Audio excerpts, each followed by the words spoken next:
Comment faire quand on sature, quand on a l'esprit rempli de 10 000 choses?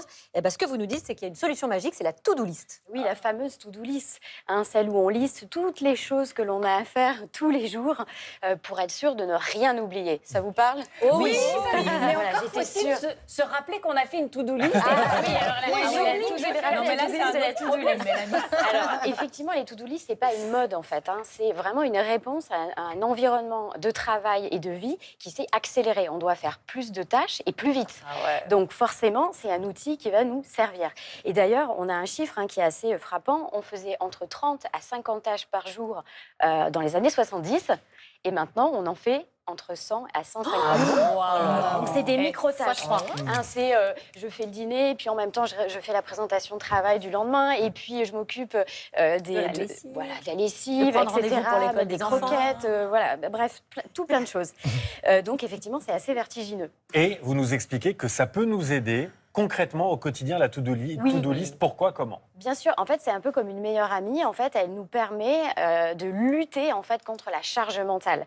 Elle nous permet de nous dire, voilà, on sait ce qu'on va faire, donc c'est noté, on va aller plus vite vers la tâche, on va être plus focus et surtout, on va être du coup plus efficace et aussi, on va rien oublier. Normalement, ça nous empêche d'oublier. Oui, Voilà. normalement, sauf qu'aussi, ça peut devenir contre-productif quand ça devient décourageant, parce que les to-do list Alors voilà, longs les comme le bras. to-do list, ça rallonge. J'ai vu la to-do list de Mélanie. c'est vrai. C'est une catastrophe. J'avoue, il y a peut-être 300 tâches qui attendent depuis longtemps. Alors voilà, c'est un peu le problème. Ça peut être un petit peu pressurisant. Donc ce qu'on peut essayer de faire, c'est de les rendre plus attractives. Alors, comment on fait? Donc Mélanie, vous pouvez les rendre plus attractives avec 2 méthodes en fait pour les prioriser.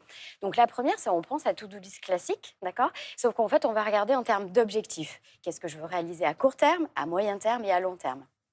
Et puis aussi, comment on les a réalisés? Est-ce que c'est en cours? Est-ce que c'est à faire ou est-ce que c'est fait? Donc ça nous permet, en prenant des post-it, de la couleur, de les rendre plus ludiques et plus clairs. Donc ça peut être vraiment aidant. La deuxième méthode qu'on peut utiliser, c'est ce qu'on appelle la méthode Eisenhower. Elle va nous permettre de classer notre to-do list selon 2 critères, d'accord, qui sont qu'est-ce qui est important et qu'est-ce qui est urgent. Et donc là, on va voir très vite en fait à quoi on donne la priorité, qu'est-ce qu'on va déléguer, qu'est-ce qu'on va mettre à plus tard, et qu'est-ce qu'on va juste reprogrammer.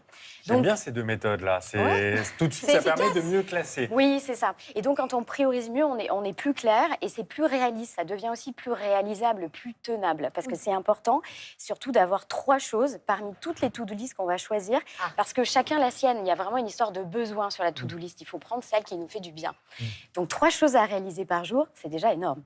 Ah oui, déjà, c'est bien, 3 choses, et au moins, ça te donne un objectif réalisable pour pas se dire, voilà, C'est comme ça. moi, je vais en faire 10, je le fais pas, et du coup, Exactement, être réaliste, c'est vraiment important. On peut aussi partager ses to-do list, faire des co-to-do list avec son partenaire de vie, avec son partenaire de travail, avec des amis pour lesquels on organise un événement. Mais pas très on chaud, se sent moins seul.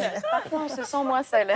C'est ce que vous allez marquer dans la to-do list. J'ai list. pas envie de faire des to-do list avec mon partenaire de travail, sinon on va avoir de nombreuses. Non, mais on connaissait la to-do list. Là, c'est quand même la to-do list niveau professionnel avec Laurence Badat aujourd'hui. Merci, Laurence. Merci à vous. Bien, mieux dans notre tête grâce à vous. Mieux dans notre tête et mieux dans notre vie également.